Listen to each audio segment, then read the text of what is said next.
Episode के start में रिमरू हम लोग को बता रहा होता है कि फाइनली फेस्टिवल का पहले का दिन स्टार्ट हो चुका है एंड काफी ज्यादा लोग हम लोग के किंगडम में आ रहे हैं। और इस टाइम मेरे सामने जो बैठा है वो किंगडम ऑफ वेलमेंट का किंग है। इनफैक्ट इसको देख के लगता है कि किसी के बच्चे की कॉमिक बुक से निकला वो कैरेक्टर है। फिलहाल रिमरू अब इस बंदे से कहता है मुझे माफ करेगा क्योंकि मुझे पहले ही आपको थैंक्स कह देना चाहिए था, लेकिन अब मैं आपको थैंक्स कहता हूँ क्योंकि आपने हमारे वेलमेंट के साथ फाइट करने में काफी हेल्प करी। ये सुन के ये बंदा कहता है ऐसी बात बिल्कुल भी नहीं है रिमरू समा, आपको थैंक्स करने की जरूरत नहीं है। वो बताता है आखिरकार हम दोनों ही एक ट्रीटी में फॉर्म है और आपकी वजह से हमको काफी ज्यादा प्रॉफिट हो रहा है। जिसपे रिमरू रिप्लाई करता है उसके बावजूद मैं तुमको शुक्रिया कहता हूँ। जो कि सुन के ये कहता है तो क्या मैं समझूं कि हमारी ट्रीटी और भी टाइम तक चलने वाली है। इस पे रिमरू उसके साथ हाथ मिलाते हुए कहता है वो चाहेगा कि इनकी ये ट्रीटी काफी सालों तक चलती ही रहे। फिलहाल अब ये बंदा पूछता है कि एक्चुअली इसको कूसे ने बताया था कि यहाँ पे रिमरू कुछ बड़ा करने वाला है। इस पे रिमरू कहता है कि वो सब मैं तब बताऊंगा जब सब लोग एक साथ बैठे होंगे, लेकिन ये कहता है तुम छोटी सी हिंट तो दे ही सकते हो ना कि क्या होने वाला है। इस पे रिमरू बताता है कि वो किंगडम ऑफ वेलमेंट को सारी चीजों को डिस्ट्रीब्यूशन का सेंटर बनाना चाहता है जहाँ पे हर चीज को परचेस या फिर सेल करा जाएगा। और ये सुन के तो यहाँ पे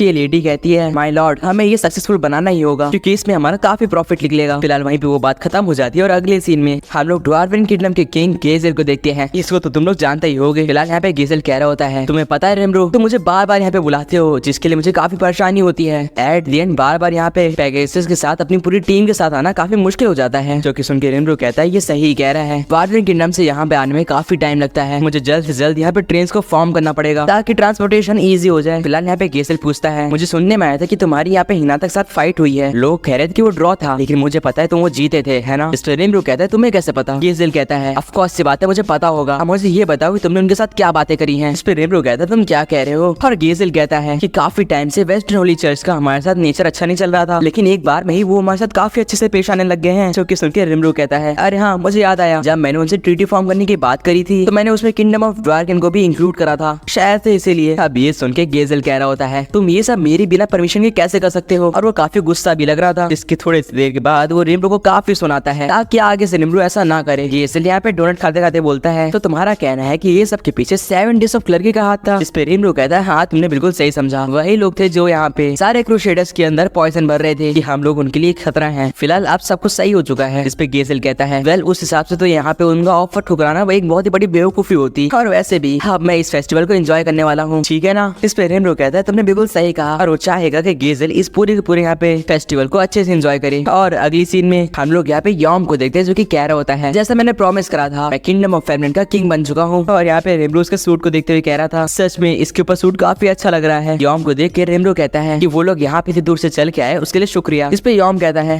अब चलो इतना फॉर्मल होने की जरूरत नहीं है, थैंक्स अ लॉट तो हमें तुम्हें कहना चाहिए क्योंकि तुम्हारी वजह से हम लोग अभी यहाँ पे हैं। जिसके बाद रिमरू हमें बताता है कि बहुत मशक्कत के बाद फाइनली किंगडम ऑफ वेलमेंट यहाँ पे गिर गया, जिसके बाद वहाँ का नया किंग यॉम बना और उसने उस जगह का नाम किंगडम ऑफ वेलमेंट से रखा है जो कि उसका सेकंड नेम भी है। इसके बाद अब यहाँ पे म्यूर अपने आप को इंट्रोड्यूस करते हुए कहती है माफ करेगा मैंने बताया नहीं, मैं यहाँ पे किंग की वाइफ हूँ म्यूर वेलमेंट से। म्यूर को देख के यहाँ पे रिमरू कह रहा होता है तुम सच में बिल्कुल क्यों लग रही हो क्योंकि तुम्हारे मैनर्स और तुम्हारा बैठने का पोजीशन भी बिल्कुल सेम है। जिसपे यहाँ पे यॉम कहता है तुमने बिल्कुल सही कहा, मैं भी इसको यही कहता रहता हूँ। जिसपे यहाँ पे म्यूर रिप्लाई करती है कि एक्चुअली मैं जब वो क्लेमैन के अंडर काम करती थी तो क्लेमैन भी उसको बिल्कुल यहाँ पे मैनर में रखना पसंद करता था। इसमें रिमरू रिप्लाई करता है किसी ने सही कहा है, हर एक्सपीरियंस आगे चल के काम देता है। रिमरू यहाँ पे म्यूर को बता रहा होता है कि कुछ दिन पहले यहाँ पे पूरे जूरा फॉरेस्ट में से सारे लोग आए थे रिमरू से मिलने के लिए, और सच में रिमरू एक जगह पे बैठे बैठे काफी बोर हो गया था, तो उसे पता है कि इस टाइम उनकी हालत क्या हो रही होगी। जिसपे यहाँ पे यॉम जवाब देता है कि आपने बिल्कुल सही कहा, मेरे किंग बनने के बाद काफी ज्यादा यहाँ पे मर्चेंट्स मेरे से मिलने के लिए मेरे से टाइम पूछते रहते हैं एंड ये सुन के मेरा दिमाग दर्द करता है। फिलहाल रिमरू यहाँ पे देखता है कि वहाँ पे ग्रूशियस भी आ रखा है और वो बोलता है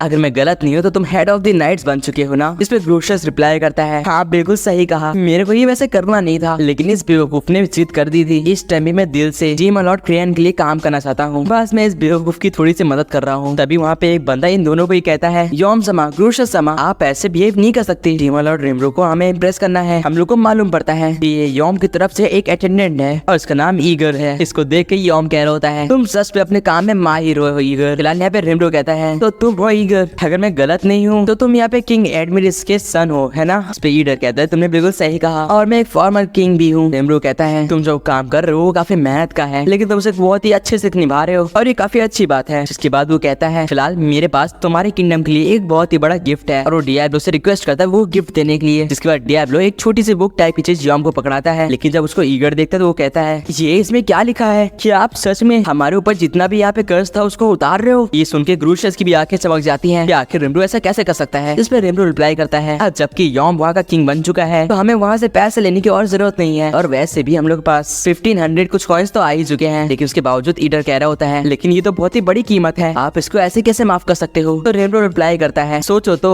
जब लोगों को मालूम पड़ेगा कि यहाँ पे एक डीमन लॉर्ड ने उसको यहाँ पे खत्म कर दिया तो यॉम की इज्जत कितनी बढ़ेगी। इस पे यहाँ पे यॉम कहता है मुझे कुछ समझ में तो नहीं आया लेकिन तुम कहते हो तो फिर ठीक है। और इसी तरह यहाँ पे यॉम कहता है वेल देन हमें उम्मीद है कि हम जल्दी ही वापस मिलेंगे। इसके अगले सीन में हम लोग यहाँ पे इंग्रेशिया को देखते हैं। रेमब्रो बता रहा होता है उसके पास थोड़ा फ्री टाइम था तो यहाँ पे आ गया सबको इन्वाइट करने के लिए। अगले सीन में हम लोग यहाँ पे यूकी को देखते हैं जो कि यहाँ पे रेमब्रो को वेलकम कर रहा होता है और वो बोलता है तुम्हारी लाइफ काफी ज्यादा टफ जा रही है ना रेमब्रो। इस पे रेमब्रो कहता है तुम्हारा टफ से मतलब क्या है, मेरे के यहाँ पे आए ज्यादा टाइम भी नहीं हुआ था, मेरे ऊपर यहाँ पे हिनाता ने अटैक कर दिया, फिर किंगडम ऑफ वेलमेंट ने अटैक कर दिया और उसके बाद फिर मेरे को डीमन लॉर्ड्स के बीच में बैठना पड़ा। यूकी कहता है लेकिन उसके बावजूद तुम सही सलामत हो, तुम सच में काफी पावरफुल हो। वेल यूकी कहता है कि उसने यहाँ पे हिनाता को समझाने की काफी कोशिश करी थी कि तुम सेफ हो लेकिन वो नहीं मानी। इस पे रेमब्रो कहता है हिनाता वैसे ही है। अब रेमब्रो यहाँ पे यूकी से पूछता है कि अगर तुम ज्यादा बिजी ना हो तो क्या तुम हमारे फेस्टिवल में आना पसंद करोगे। जिस पे यूकी कहता है मैं इसके लिए काफी टाइम से वेट कर रहा था, देखो मैंने सब कुछ पैक भी कर लिया है। और वो बोलता है फिक्र मत करो, यहाँ की जिम्मेदारी संभालने के लिए मेरी एक पर्सनल असिस्टेंट है, ये फ्री किंगडम की यहाँ पे वाइस प्रेसिडेंट है, इसका नाम है कगाली। फिलहाल रेमब्रो यहाँ पे इसको देख के बोलता है जब मैं पिछली बार यहाँ पे आया था मैं तुमसे मिल नहीं पाया था। इस पे कगाली बताती है कि एक्चुअली में उस टाइम वो इस किंगडम में थी ही नहीं, वो यहाँ पे बहुत ही एंशिएंट रूइन को एक्सप्लोर करने गई थी।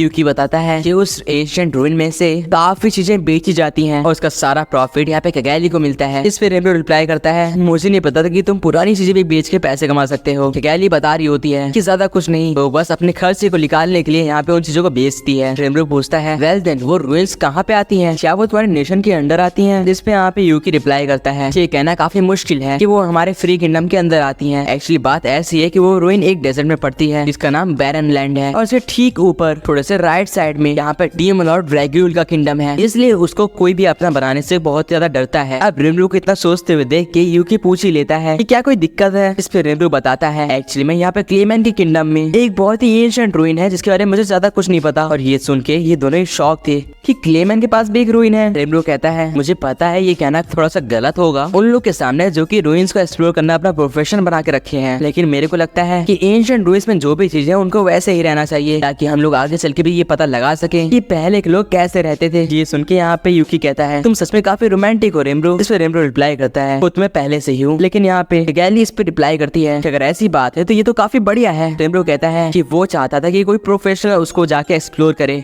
और उसके बारे में मेरे को बताएं, जो कि सुन के यहाँ पे कगाली कहती है कि इसके लिए मैं बिल्कुल परफेक्ट रहूंगी और मैं इसमें अपना बेस्ट दूंगी। इसमें रेमब्रो रिप्लाई करता है अगर ऐसी बात है तो फिर ठीक है, जब भी तुम्हें टाइम मिले तुम यहाँ पे क्लेमैन के रूइन को एक्सप्लोर कर सकती हो। फिलहाल अगली सीन में यूकी और यहाँ पे रेमब्रो उनके स्टूडेंट्स की तरफ बढ़ रहे थे क्योंकि बोल रहा होता है तो क्या तुम सारे बच्चों को भी अपने फेस्टिवल में इन्वाइट करने वाले हो। इस पे रेमब्रो कहता है हाँ बिल्कुल। और अगले सीन में रेमब्रो क्लासरूम का डोर खोलते हुए कहता है माफ करना वेट करवाने के लिए, लेकिन तभी यहाँ पे एलिस उसके पास आती है और कहती है कि आपने आने में काफी टाइम लगा दिया। और बाकी बच्चे भी यही कह रहे होते हैं कि हम आपका काफी देर से इंतजार कर रहे थे, आपने कहा था कि आप टाइम टू टाइम आते रहोगे। फिलहाल क्लॉय यहाँ पे रेमब्रो से कहती है कि वो रेमब्रो को देख के काफी खुश है। तभी वो लोग नोटिस करते हैं कि वहाँ पे यूकी भी आ रखा है और वो लोग यहाँ पे यूकी को भी ग्रीट करते हैं। रेमब्रो बताता है कि आज वो यहाँ पे इन सबको इन्वाइट करने आया है अपने किंगडम के एक बहुत ही बड़े फेस्टिवल में जो कि कल होने वाला है। ये सुन के सारे बच्चे कहते हैं क्या आपको हमें ये पहले बताना चाहिए था, और वो सारे बच्चे वहाँ से भागते हुए जाते हैं ये कहते हुए कि उनको तैयारी करनी है, वो लोग बिल्कुल भी प्रिपेयर नहीं है। और क्लॉय यहाँ पे कहती है कि वो यहाँ पे रेमब्रो के किंगडम में जाने के लिए काफी एक्साइटेड है। फिलहाल रेमब्रो इन सब से कहता है कि तुम सबको थोड़े बहुत कपड़े पैक करने, उससे ज्यादा कुछ भी नहीं, बाकी सब वहाँ पे अवेलेबल है। फिलहाल तभी वहाँ पे टीस सेंसे की यहाँ पे एंट्री होती है और रेमब्रो यहाँ पे टीस सेंसे को देख के उन्हें थैंक्स कहता है इन सारे बच्चों को संभालने के लिए। टीस सेंसे बता रही होती है ये सारे बच्चे इतने पावरफुल हैं कि इनको सिखाने के लिए उसके पास कुछ और बचा ही नहीं है। इसमें रेमब्रो कहता है वो लोग मेरे किंगडम में आने के बाद मेरे से कुछ प्रैक्टिस ले सकते हैं। फिलहाल उतने में ही ये सारे बच्चे तैयार होकर वापस आ जाते हैं और कैन्या यहाँ पे टीस सेंसे से कह रहा होता है कि आप भी हमारे साथ क्यों नहीं चलती, काफी मजा आएगा। इस पे रेमब्रो कहता है इन्होंने बिल्कुल सही कहा, तुम्हारा क्या ख्याल है। इस पे टीस सेंसे यहाँ पे इमोशनल होते हुए कहती हैं हाँ मैं जरूर चलूंगी। अगले सीन में यहाँ पे रेमब्रो टेलीपोर्टेशन मैजिक यूज करके इन सबको अपने किंगडम ले आता है। इसके बाद यहाँ पे टीस सेंसे और यूकी अपना रजिस्ट्रेशन करवा रहे होते हैं और उतने में रेमब्रो यहाँ पे इन लोग को मैजिकल टूल दिखाता है और कहता है ये देखो ये एक ऐसी चीज है जिससे तुम लोग कमाल कर सकते हो। वो इन सारे बच्चों को बताता है कि यहाँ पे जितनी भी स्टॉल्स लगी हैं तुम उनको ये दिखा के सब कुछ फ्री में ले सकते हो, लेकिन हाँ एक शर्त है, तुम लोग की लिमिट 100 गोल्ड कॉइन्स बैलेंस है, अगर तुम लोग उससे ज्यादा खर्च करते हो तो तुम लोग को पनिशमेंट में होमवर्क करना पड़ेगा। जो कि सुन के ये सारे बच्चे एक्साइटेड होते हैं और कहते हैं कि वो लोग इस चैलेंज के लिए एकदम रेडी हैं। रिमरो कहता है फिलहाल यहाँ पे जितनी भी शॉप्स हैं वो यहाँ पे एक गोल्ड कॉइन से कम ही लेती हैं। ये तो एक बहाना था, ये लोग अगर पूरे 3 दिन भी यहाँ पे एक्सप्लोर करें तब भी वो लोग इसे खर्च नहीं कर पाएंगे। फिलहाल तभी सोई यहाँ पे रिमरो को बताता है कि फाइनली यहाँ पे हीरो आ चुका है। इसके अगले सीन में हम लोग यहाँ पे काफी कैरेज को आते हुए देखते हैं, जिसके अंदर यहाँ पे एल्स बैठी होती हैं जो कि एक टाइम पे स्लेव्स होती थी। अब यहाँ पे उतरते ही ये बंदा कहता है तो तुम हो टीम अलॉट रिमरो। देख के हैरानी हो रही है कि तुम सब यहाँ पे हमसे मिलने के लिए आ गए। सच में तुम सब यहाँ पे हीरो मासाकी से डरते हो है ना? रिमरो कह रहा होता है ये लोग सच में काफी ओवर कॉन्फिडेंट है। फिलहाल रिमरो यहाँ पे शॉन को शांत करवाता है और कहता है कि तुम लोग को डरने की जरूरत नहीं है, मुझे तुम लोग से यहाँ पे कुछ भी दिक्कत नहीं है। इनफैक्ट यहाँ पे हमारे फेस्टिवल चल रहा है, तुम लोग यहाँ पे एंजॉय कर सकते हो और थैंक्स अ लॉट तुमने सारी लेब्स को यहाँ पे लेके आया। ये सुन के यहाँ पे ये बंदा हंसने लग जाता है और कहता है देखो तो सही, एक टीम अलॉट हमारे हीरो से डर रहा है तभी वो ऐसी बातें कर रहा है। मासाकी यहाँ पे कह रहा होता है कि तुम लोग को शांत रहना चाहिए। तभी वहाँ पे यूकी की एंट्री होती है और वो कहता है ये सब तुम लोग कैसी बातें कर रहे हो। यूकी देख के यहाँ पे मासाकी कहता है आप भी यहाँ पे आ रखे हो। इस पे यूकी रिप्लाई करता है मेरी बात ध्यान से सुनो, रिमरो यहाँ पे सारी ह्यूमंस के साथ फ्रेंडशिप करना चाहता है, इसलिए तुमको डरने की जरूरत नहीं है और फाइट करने की भी जरूरत नहीं है। जिस पे ये बंदा कहता है लेकिन हम लोग एक डीमन लॉर्ड पे इतनी आसानी से कैसे विश्वास कर लें? मैं तो कहता हूँ हमें फाइट करनी चाहिए। और ये बंदा भी कह रहा होता है मुझे पूरा यकीन है हमारे हीरोज को आसानी से हरा देंगे। मुझे तो ये नहीं समझ में आ रहा है कि हिनाता इससे कैसे हार गई। लेकिन यूकी इनको शांत कराते हुए कहता है जरा ठंडे दिमाग से सोचो, तुम लोग को ऐसा नहीं कहना चाहिए। रिमरो बिल्कुल भी फाइट नहीं करना चाहता। ये सारी कंडीशंस को देख के यहाँ पे एल्फ जो होती हैं वो भी थोड़ी थोड़ी डर रही थी। फिलहाल रिमरो कहता है चलो ठीक है, अगर तुम्हें फाइट ही करनी है तो ध्यान से सुनो, कहाँ पे एक बहुत ही मैसिव टूर्नामेंट होने वाला है, तुम उसमें पार्टिसिपेट करना और चैंपियंस बनना। अगर तुम ऐसा करते हो तो तुम मेरे से फाइट कर सकते हो। क्योंकि सुन के ये बंदा कहता है ऐसी बात है क्या, तुम सबके सामने अपनी हार देखना चाहते हो? ठीक है फिर। मासाकी भी इसके लिए तैयार हो जाता है और कहता है मेरे ख्याल से सब कुछ सही ही जाएगा। लेकिन यहाँ पे यूकी वापस वार्न करता है कि क्या तुम सच में ऐसा करना चाहते हो? इस पे मासाकी कहता है कोई बात नहीं। और ये बंदा कह रहा होता है क्योंकि वहाँ पे काफी लोग होंगे तो ये डीमन लॉर्ड अलग अलग चाल भी नहीं चल सकता, नहीं तो ये खुद फंसेगा। फिलहाल मासाकी अपने टीममेट्स को कहता है कि हमें यहाँ से चलना चाहिए और बातें करना मुसीबत हो सकती है। क्योंकि यहाँ पे रिमरो से पूछता है तुमने ऐसा क्यों करा? इस पे रिमरो रिप्लाई करता है ये पहला टूर्नामेंट होने वाला है और अगर इसमें हीरो आएगा तो सब लोग काफी एक्साइटेड होंगे और इसको देखने के लिए बेताब भी। और गाइस इसी के साथ ये एपिसोड भी यहीं पे एंड हो जाता है। आप लोगों को ये एपिसोड कैसा लगा कमेंट्स में बताना एंड सब्सक्राइब कर दो इसका अगला एपिसोड देखने के लिए। बाकी मैं बोलता हूँ किसी और नेक्स्ट वीडियो में। Till then good bye.